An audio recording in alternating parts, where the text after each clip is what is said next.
ওং নমঃ ভগবতে শ্রীরামকৃষ্ণায় নমো নমঃ। শ্রীরামকৃষ্ণ শ্রীমার চরণে শতকোটি প্রণাম জানিয়ে শতরূপে সারদা বইটি আমি পরবর্তী অংশ পাঠ করছি। স্বামী বিরজানন্দ একসময় শ্রীমায়ের কাছে আক্ষেপ করে বলেছিলেন, ঠাকুরের দর্শন পেলুম না, কী হবে? শ্রীমা উত্তরে বলেছিলেন, ঠাকুরের দর্শন তো পেয়েছ। কথাটি শুনে স্বামী বিরজানন্দ প্রথমে অবাক হয়েছিলেন, কারণ স্থূলদেহে শ্রীরামকৃষ্ণের দর্শন লাভের সৌভাগ্য তার হয়নি। কিন্তু পরে কথাটি তাৎপর্য তার হৃদয়ঙ্গম হয়েছিল। তিনি বুঝেছিলেন মা বলতে চাইছেন যে যখন শ্রীমাকে দর্শন করেছেন তখন ঠাকুরের দর্শন তার হয়েই গেছে, কারণ তারা ছিলেন অভেদ। শ্রীরামকৃষ্ণ তার সহধর্মিণীর স্বরূপ জানতেন বলে শ্রীমায়ের সঙ্গে তার দৈনন্দিন ব্যবহারেও খুব সম্ভ্রম প্রকাশ পেত।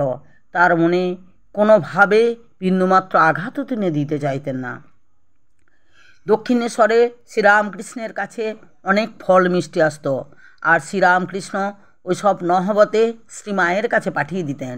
শ্রীমা সেইগুলি সবই মুক্ত হস্তে বিলিয়ে দিতেন। একদিন শ্রীরামকৃষ্ণ একটু অনুযোগের সুরে বলেছিলেন, এত খরচ করলে কিভাবে চলবে? কথা শুনে শ্রীমা নীরবে চলে গিয়েছিলেন। শ্রীমাকে নীরবে চলে যেতে দেখে শ্রীরামকৃষ্ণ বিচলিত হয়ে পড়লেন। সঙ্গে সঙ্গে ব্যস্ত হয়ে ভাইপো রামলালকে ডেকে বললেন, ওরে রামলাল, যা তোর খুড়িকে গিয়ে শান্ত কর, ও রাগ করলে এর সব নষ্ট হয়ে যাবে যে। শ্রীরামকৃষ্ণ শ্রীমায়ের সম্পর্কে বলতেন, ওর নাম সরস্বতী সারদা, ও সাজতে ভালোবাসে। সেই উদ্দেশ্যে এক সময় ডায়মন্ড কাটা বালা তিনি নিজে হাতে পরিয়ে দিয়েছিলেন। এবার তিনি হৃদয়কে ডেকে বললেন, দেখ তো হৃদয়ে, তোর সিন্ধুকে কত টাকা আছে, ওকে ভালো করে দুছড়া তাবিজ গড়িয়ে দে।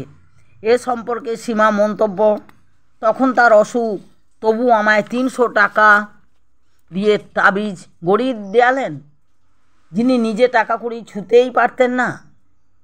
একবার শ্রীমা বলেছিলেন, দক্ষিণেশ্বরে থাকতে একদিন আমি রঙ্গন ফুল আর জুঁই ফুল দিয়ে 7 লহর একটি মালা গেঁথেছি। বিকেলবেলায় গেঁথে পাথরের বাটিতে জল দিয়ে রাখতেই কুড়িগুলি সব ফুটে উঠল। মাকে পড়াতে পাঠিয়ে দিলাম। গয়না খুলে মাকে ফুলের মালা পরানো হয়েছে। এমন সময় ঠাকুর মাকে দেখতে ঘরে গিয়েছেন। দেখে একেবারে ভাবে বিভোর, বারবার বলতে লাগলেন, আহা, কালো রঙের কি সুন্দরই মানিয়েছে। জিজ্ঞাসা করলেন, কে এমন মালা গেঁথেছে? আমি গেঁথে পাঠিয়েছি। একজন বলাতে তিনি বলেন, আহা, তাকে একবার ডেকে নিয়ে এসো গো, মালা পরে মায়ের কী রূপ খুলেছে, একবার দেখে যাক।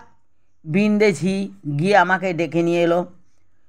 মন্দিরে আসতেই তখন দেখতে পাচ্ছি বলরামবাবু ও সুরেনবাবু মন্দিরে ঢুকছেন। আমি তখন কোথায় লুকুই? বৃন্দের আঁচলটি টেনে ঢাকা দিয়ে আড়ালে পেছনে সিঁড়ি দিয়ে উঠতে গেলুম। ও মা, ঠাকুর তো সবই জানতে পেরেছেন। তিনি বলছেন, ওগো, ও দিক দিয়ে ওঠো না। সেদিন এক মেছুনি উঠতে গিয়ে পা পিছলে পড়ে মরেছে, সামনের দিকে এসো না। ঠাকুরের মর্তলীলার অবসানের পরে শ্রীমায়ের ভরণ পোষণের কী হবে সে কথা ঠাকুর গভীরভাবে ভেবেছেন। তিনি অত ত্যাগী হলেও একদিন শ্রীমাকে জিজ্ঞাসা করলেন, তোমার কত টাকা হলে হাত খরচ চলবে? মা বললেন, এই 5-6 টাকা হলেই চলে। তারপর প্রশ্ন করলেন, বিকেলে কখানা রুটি খাও? শ্রীমা খুব লজ্জা পেলেন, খাবার কথা কী করে বলবেন।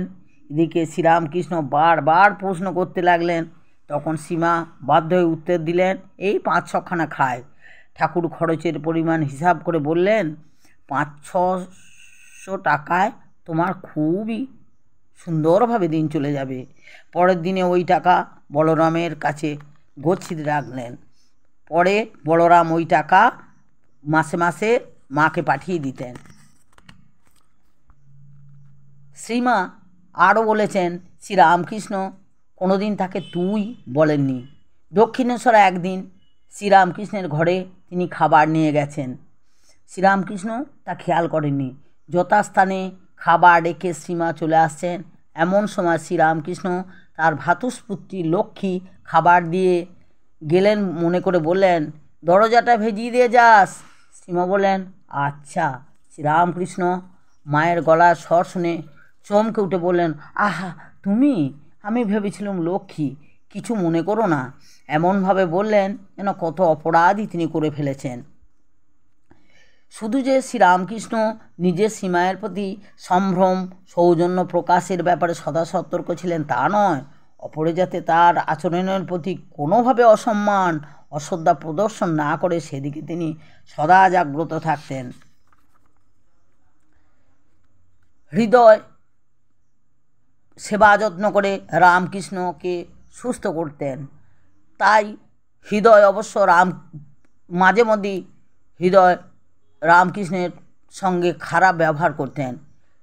তিনি সব সহ্য করে যেতেন, কিন্তু সীমায়ের প্রতি দুর্ব্যবহার প্রসঙ্গে একদিন তাকে সাবধান করে বলেছিলেন, ওরে হৃদয়, একে তুই তার তুচ্ছ তাচ্ছিল্য করিস, এ কিছু বলবে না, এ সব সহ্য করে নেবে।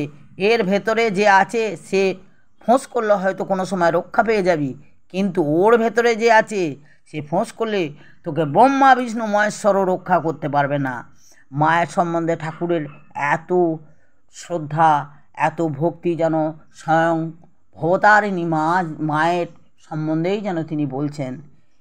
আজকে আমি এইখানেই পাঠ শেষ করলাম। পরবর্তী অংশ আবার পরের দিনে পাঠ করব। নমস্কার। আপনারা সবাই পাঠটি শুনে সহযোগিতা করবেন। ধন্যবাদ।